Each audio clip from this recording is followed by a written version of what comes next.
Panvolf, dua suku kata yang terdengar biasa, tapi menyimpan makna yang luar biasa. Ia lahir dari dua kata, partai dan politik. Partai, sebuah organisasi, sementara politik adalah upaya dan bentuk perjuangan untuk mendapatkan dan menjalankan kewenangan secara efektif, efisien, dan transparan untuk mewujudkan keadilan dan kesejahteraan masyarakat. Sehingga partai politik harusnya menjadi organisasi yang dapat mewujudkan keadilan dan kesejahteraan masyarakat. Tugas yang sangat mulia. Selamat datang Mas Yogi, Pak Duto di Podcast episode kali ini. Ya, terima kasih. Nah, mau buka pertanyaan pertama kita untuk sesi obrolan di episode kali ini. Mungkin boleh dijelaskan nih Mas Yogi dan Pak Rinto tentang pandangannya kalau melihat dari tujuannya tadi kan partai politik seharusnya menjadi alat rakyat untuk mewujudkan keadilan dan kesejahteraan masyarakat. Tapi saat ini rakyat sepertinya lagi semakin kehilangan kedaulatannya. Kenapa sih partai justru terlihat diam atau tidak berbuat apa-apa? Mungkin dari Pak Rinto dulu. Ya, terima kasih Mbak Ziza. Jadi menurut saya gini Mbak, di konstitusi kita sejak 4 kali amandemen itu memang yang sangat menarik Mbak, dan dibuat celah oleh mereka yang mendirikan partai politik, yaitu adanya ini Mbak, yang berhak mencalonkan presiden itu adalah partai politik atau gabungan partai politik. Nah, melihat celah hukum di situ, ini banyak orang berlomba-lomba setelah reformasi tadi itu mau mendirikan partai politik Mbak. Kenapa kok itu menarik Mbak? Karena mereka sudah mengetahui bahwa presiden itu adalah kepala pemerintahan merangkap kepala negara Mbak. Jadi sama artinya dengan dalam tanda kutip pemilik semua negara, seperti itu Mbak. Itulah yang menyebabkan partai-partai politik ini banyak bermunculan pasca reformasi. Jadi niatnya memang untuk bisa mendapatkan kue kekuasaan tersebut, seperti itu Mbak Aziza. Nah, kalau kita lihat konteks sekarang, banyak tagar-tagar kabur aja dulu dan lain-lain, anak generasi muda, ekonomi merosot, banyak PHK di mana-mana. Itu berarti partai politik ini justru malah tidak menjalankan arti politiknya sendiri Mbak. Nah, kalau menurut saya sendiri, karena dia tidak bisa mewujudkan, ya kan tadi kan arti politik kan untuk mendapatkan kewenangan dan menjalankannya dengan efektif, efisien untuk mewujudkan keadilan dan kesejahteraan Mbak. Karena sekarang ini keadilan sangat susah dicari dan kesejahteraan malah semakin menjauh. Bahkan laporan dari Bank Dunia Mbak ya, itu kan 60% kan kita kategori miskin. Itu ngomong miskin Mbak ya.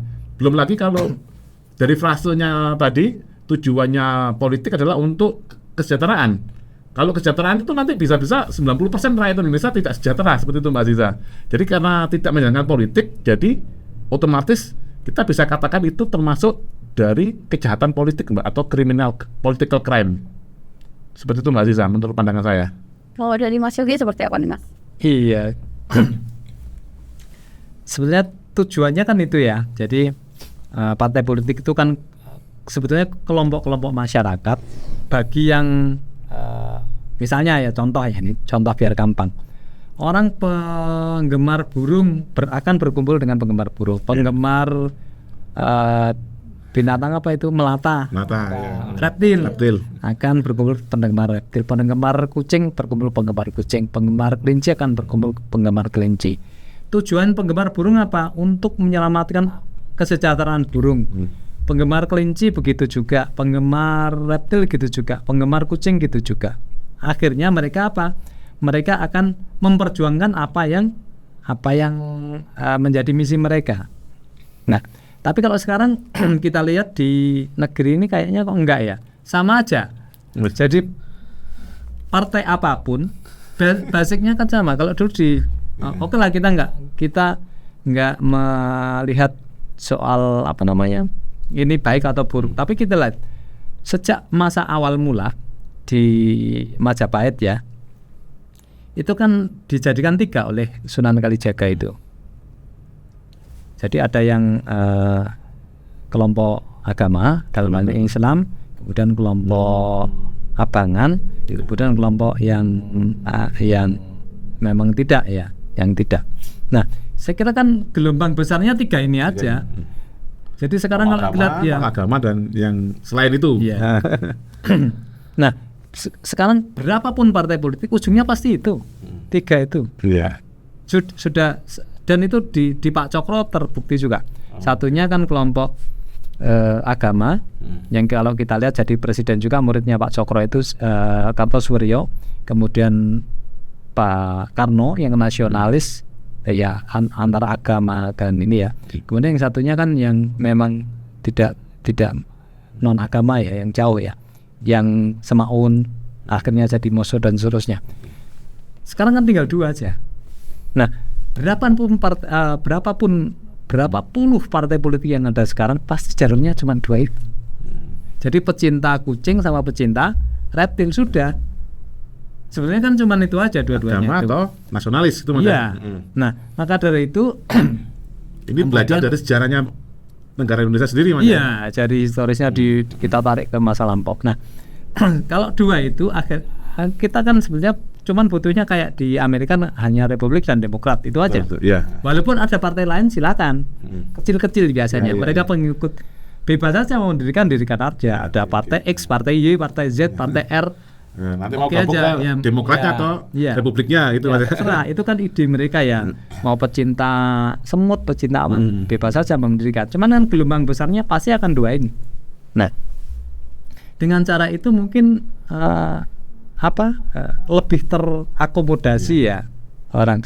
Kalau sekarang kan banyak partai politik fungsinya cuma apa? Tempo hari Caimin waktu pernah ceritakan secara berseloroh, kamu kok bikin partai politik segala, kenapa mau gabung aja yang sudah ada. Saya kan pengen dipanggil ketum, nah gitu kan. Jadi nanti kita bikin partai aja biar saya pengen dipanggil ketum kok. Saya bikin partai ini kan itu aja. Artinya untuk memperjuangkan ini kesejahteraan kucing, semut apa ini kan sebenarnya misinya itu. Kalau di negara-negara maju kita kan lihat itu ada partai hijau misalnya di Eropa, itu kan memperjuangkan misalnya lingkungan dan seterusnya. Ada partai apa lagi, jelas apa yang diperjuangkan. Kalau kita kan yang diperjuangkan ya bagaimana cara berkuasa itu aja, kan gitu. Jadi saya kira partai itu bagus karena itulah satu-satunya kendaraan untuk mengelola negara yang tersedia saat ini. Tapi sekarang kan digunakan dengan cara yang tidak semestinya. Maka kita kalau anti atau alergi ke partai politik itu enggak pada tempatnya juga. Yang harus alergi adalah pada partai politik yang dibegal oleh para politisi busuk untuk menyimpangkan tujuan-tujuan partai politik gitu. Nah, lalu apa nih yang membuat partai politik hari ini ya itu seolah kehilangan nyali untuk membela kepentingan rakyat tadi gitu, yang secara terang-terangan, secara nyata, dan malah mencari jalan untuk menyelamatkan masing-masing kepentingan kelompok atau bahkan mungkin pribadinya sendiri gitu. Gimana Pak Rito? Ya, jadi kalau menurut saya kenapa partai-partai seperti itu Mbak, karena biaya atau kos politik di Indonesia ini sangat besar Mbak. Jadi untuk bisa mendapatkan suara tadi itu kosnya sangat besar karena tidak memiliki uang. Bisa jadi ini meminjam uang atau minta uang Mbak yang punya uang. Bisa dalam tanda kutip misalkan oligarki atau perusahaan-perusahaan besar. Ya akhirnya saat mereka meminta uang itu kan ada perjanjian Mbak. Nanti dapat proyek apa, nanti dapat kue menteri apa, atau dapat kue wali kota yang mana gitu Mbak, atau dari direksi BUMN yang mana, seperti itu Mbak Aziza. Nah itu menurut kami juga cukup gila loh Pak. Kenapa sampai ada orang yang rela membayar mahal demi suatu suatu kedudukan, entah itu di partai politiknya atau nanti mungkin masih kalau misalkan kita ngomongin partai politik mungkin ada jabatan di pemerintahan yang mereka incar. Kenapa sampai ada orang gila yang mau membayar lebih untuk sesuatu hal yang belum tentu bisa mereka dapatkan gitu. Misalkan jabatan apa Mbak? Misalkan jabatannya wakil rakyat deh, DPR gitu. DPR membayar mahal. Karena gini Mbak, jadi kalau kita lihat memang misalkan DPR Mbak, mereka udah lihat Mbak anggota DPR ini namanya ada uang ini Mbak, untuk anggota DPR itu Mbak, untuk ke masyarakat, jaring asmara atau apa namanya itu Mbak. jaring aspirasi masyarakat. Itu kalau DPR RI itu sekitar 20 miliar Mbak yang saya dengar. Nah, belum lagi pengaruh dengan dia menjadi anggota DPR RI. Dia bisa menekan Mbak, dalam tanda kutip Mbak, mitranya Mbak. Contohnya Komisi 11 ini Mbak yang di tentang keuangan. Itu bisa memanggil Bank Indonesia, Menteri Keuangan, OJK, itu semua tempatnya uang Mbak Aziza. Jadi bisa jadi ini Mbak, misalkan saya nih jadi anggota DPR RI Komisi 11 Mbak ya, saya bikin acara Mbak, ini acara pribadi Mbak atau acara kelompok saya sendiri Mbak Aziza, saya tinggal telepon Bank BI, Gubernur Bank BI, tolong aku bantu ini, tinggal telepon Menteri Keuangan. Kalau di daerah bisa telepon bank-bank di daerah tadi Mbak, untuk membiayai acara tersebut bisa Mbak. Kenapa Mbak Aziza seperti itu? Karena saking ruwetnya aturan di Indonesia, aturan perundang-undangannya, anggota DPR udah tahu celahnya Mbak Aziza, bahwa pejabat ini pasti punya salah, pasti punya dosa. Daripada kamu saya panggil-panggil ke DPR, ya udahlah, bergennya di situ Mbak Aziza.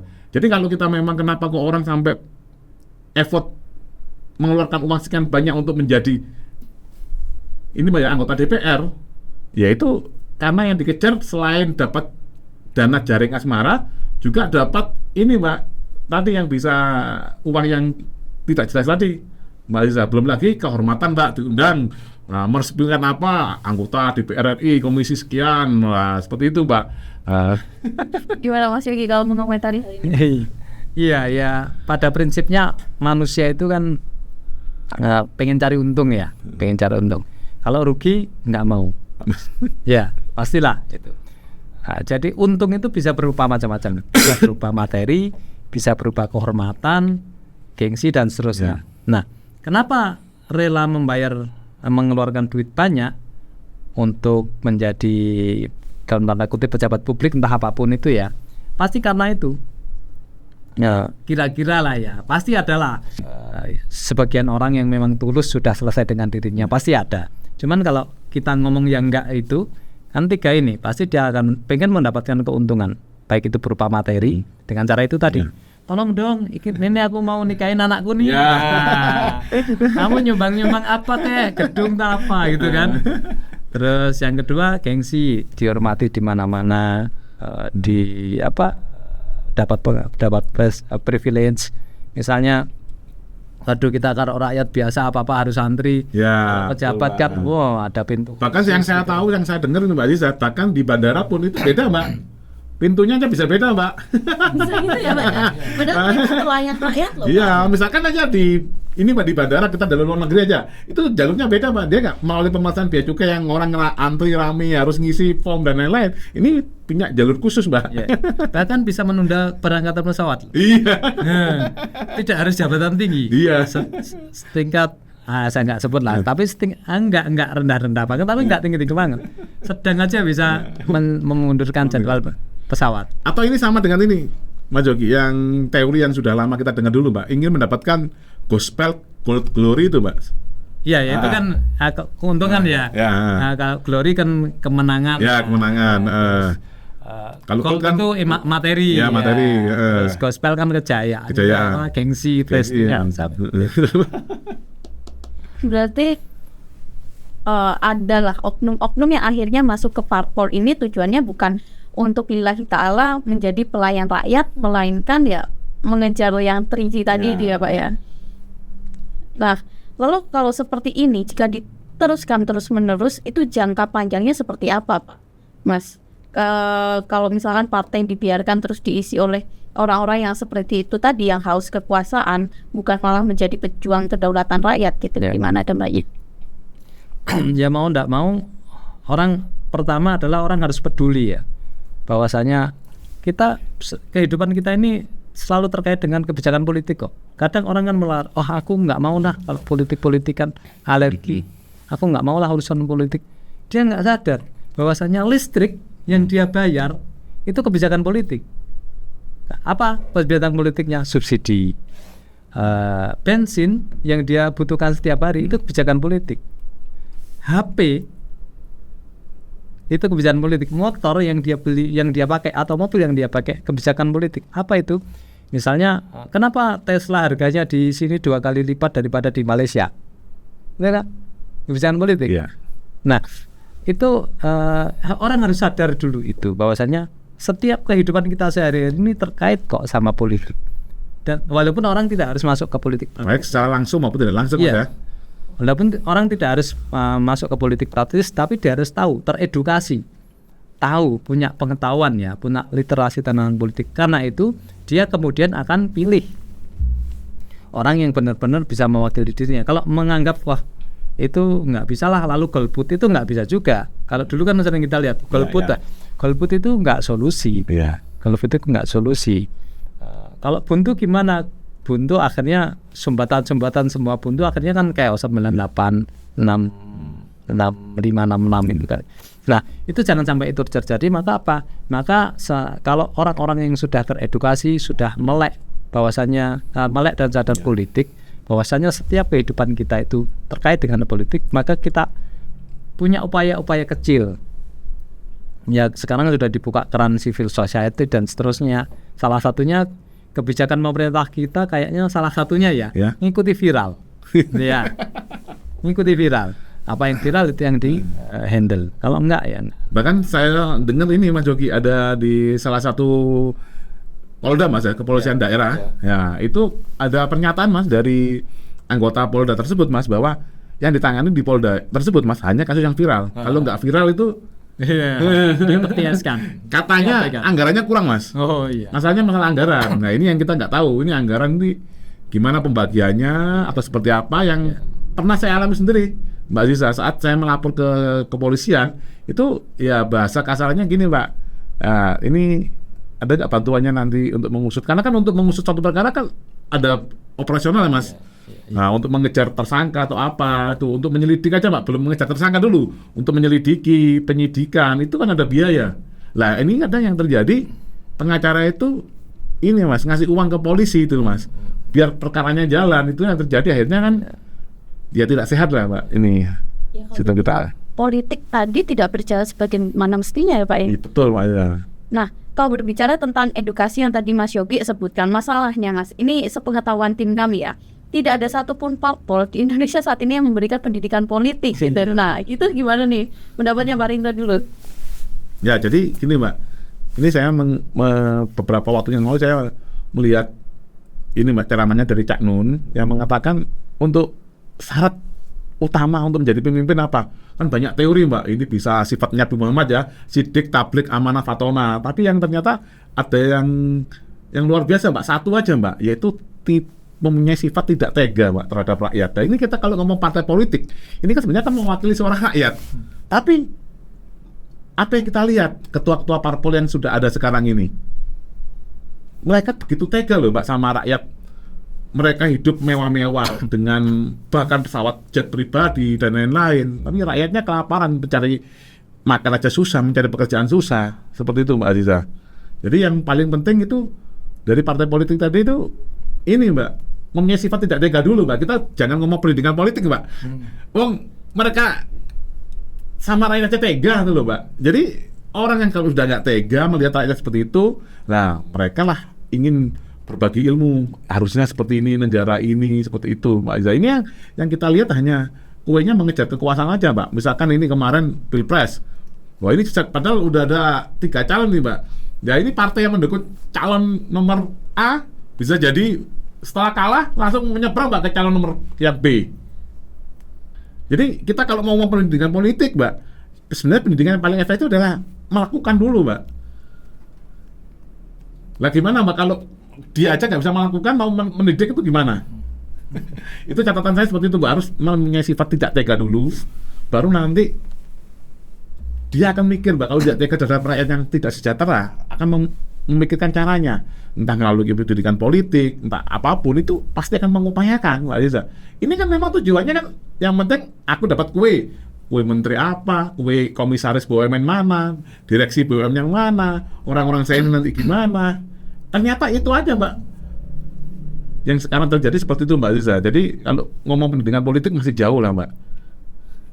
Oke, Mas Yogi, nah ini kan berbicara ketidaktegaan gitu. Tadi juga sempat menyinggung kenapa sih ada orang yang mau rela membayar mahal demi suatu jabatan.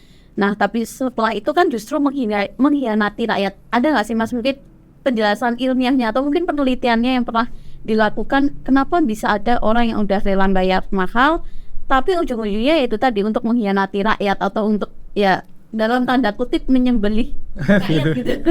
Itu gimana Mas? Ya, kebetulan saya belum nemukan itu ya. Tapi gini,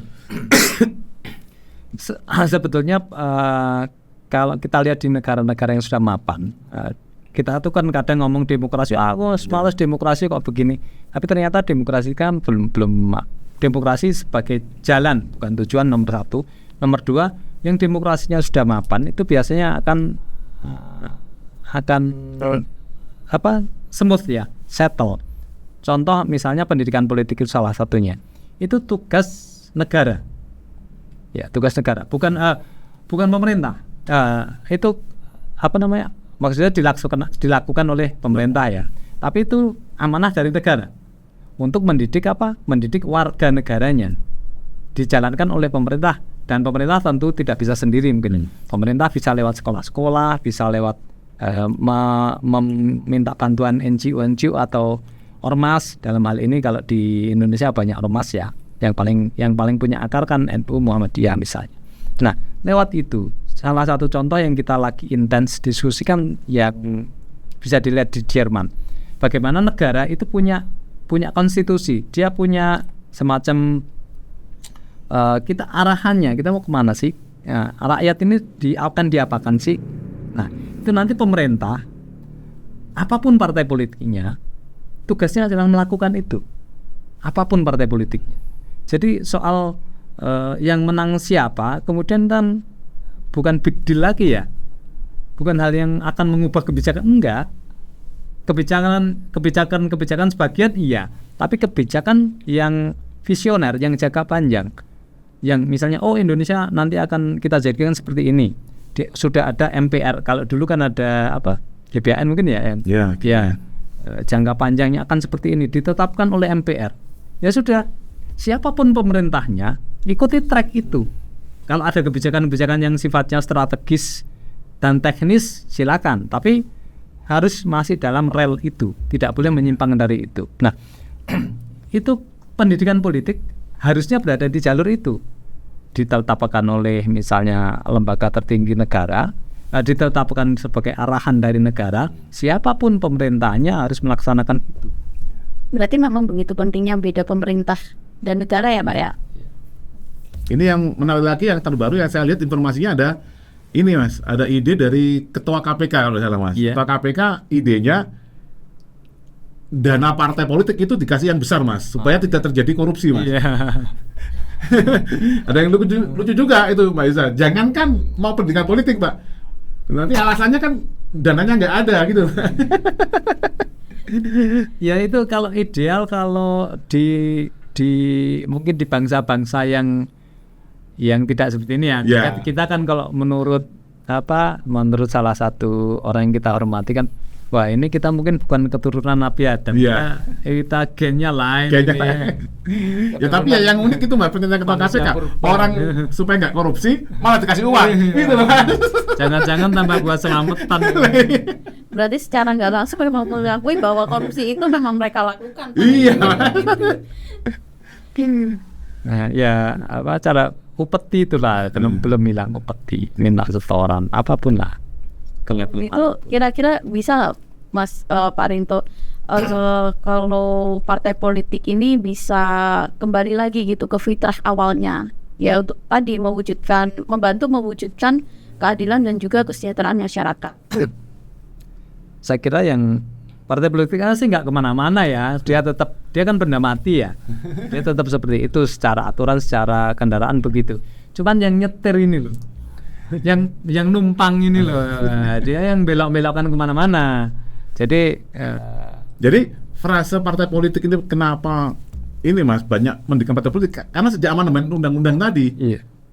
Itu Pak Iza. Sejak amandemen undang-undang dasar itu Mbak Presiden dipilih oleh partai politik atau gabungan partai politik. Disitulah partai-partai politik melihat lezatnya itu di situ itu Pak. Walaupun sebenarnya kalau mau membiayai partai politik kosnya kan besar loh Pak. Ya yang penting kan bikin partai dulu, nanti minta dana ke sana kemari. Akhirnya kan ada hutang budi Pak. Dan boro-boro mikir kesejahteraan rakyat Pak. ya kan harus mengembalikan uang ke yang minjamin uang, Mbak. Kasarnya kalau kita memang hutang, Mbak ya. Oke, Pak. Ini pertanyaan penutup. Lantas konsekuensi apa yang seharusnya diterima baik oleh parpol atau mungkin anggota di dalamnya jika tidak melaksanakan tugasnya? Ya untuk tadi mewujudkan keadilan dan juga kesejahteraan masyarakat. Pak Rinto dulu mungkin. Ya, jadi kalau saya, Mbak Aziza, di dalam konsep angan-angan saya, Mbak, terhadap perubahan konstitusi, Mbak, itu malah saya hilangkan, Mbak, kembali ke yang asli. Jadi presiden ini tetap pemilihannya di MPR, Mbak Aziza, walaupun nanti partai politik yang mengusulkan aja, Mbak. Cuman yang berhak dipilih nanti itu dari MPR. Nah, catatannya apakah MPR ini juga anggota parpol, Pak, atau beda lagi? Konsep yang kita kembangkan di Partai X dan Sekolah Negarawan ini, Mbak Aziza, itu beda lagi, Mbak. Jadi kita bukan orang-orang parpol di situ. Itu orang-orang yang berjiwa negarawan, Mbak. Seperti itu, Mbak Aziza. Jadi orang-orang berjiwa negarawan ada dari kaum adat istiadat dan budaya, ada dari kaum intelektual, ada kaum agama dan spiritual, dan juga kita akomodir lagi kembali ke Undang-Undang Dasar yang asli, Mas Yogi. Jadi kan kita ada perwakilan TNI dan Polri. Kalau dulu kan ABRI, Mas. Seperti itu, Mbak Aziza. Mas Yogi? Ya, kalau kita ngomong idealnya ya, idealnya kan wah yang orang-orang yang seperti itu ya, sebetulnya itu kan karakter orang itu bisa dikelola dengan membuat aturan yang baik dan ditaati. Misalnya orang Indonesia, kalau dia pergi ke Singapura, dia taat banget. Ada sampah gitu dipegang dulu sampai nanti ketemu tempat sampah. Yang di Malaysia pun juga begitu. Lalu lintas rapi. Ya karena segalanya sudah rapi, Mas. Kalau kita nggak rapi sendiri malah kita aneh, Mas. Nah, artinya apa? Artinya kan orang yang karakter kayak kita ini, yang krembel-krembel ini, bisa kok taat dengan cara gimana? Bisa kok teratur dengan cara gimana? Masuk ke sistem yang teratur. Sistemnya itu dibuat secara baik dan yang melaksanakan, yang mengawasi juga dia menjalankan itu dengan baik. Jangan sistemnya baik terus yang ngawasi ya udahlah bayar, misalnya kita ngelanggar lalu lintas ya gini ya. Itu nggak bisa juga. Tapi oleh karena itu kita perlu, tadi disampaikan Mas Rinto, perlu memikirkan ulang apakah sistem yang dibangun pasca amandemen keempat ini sudah benar. Jangan-jangan belum benar. Jangan-jangan itu titipan dari orang-orang yang ingin merampok kekayaan alam kita, kekayaan kita semuanya lah. Jangan-jangan begitu, kita kan nggak tahu. Nah, karena itu perlu dipikirkan ulang. Ya kalau memang diperlukan untuk merekonstruksi atau diperlukan untuk menyusun kembali sistem yang ada, itu ya kenapa tidak? Kita bisa melakukan itu. Toh itu bukan Quran, bukan kitab suci yang bisa diubah ya. Nah, kita diubah. Tujuannya apa? Tujuannya bukan untuk mensakralkan yang profan, bukan untuk mensakralkan hal yang bisa diubah. Nanti malah jadi benda berhala baru, Mas. Berhala baru bernama Undang-Undang Dasar, kan aneh juga tadi. Yang penting kan gimana ini kalau kesejahteraan kita rakyatnya tidak bisa dicapai dengan ini ya kita ubah aja, apa susahnya sih? Toh amandemen bisa ke 5, 6, 7, 8 dan seterusnya. Yang penting apa? Yang penting dasar negara nggak dirubah. Yang penting apa yang perjanjian kesepakatan nggak dirubah, itu aja. Saya kira itu. Baik, terima kasih Pak Rinto dan juga Mas Yogi sudah menemani saya di episode kali ini. Kalau begitu kami dari Partai X pamit. Ya, terima kasih, Pak.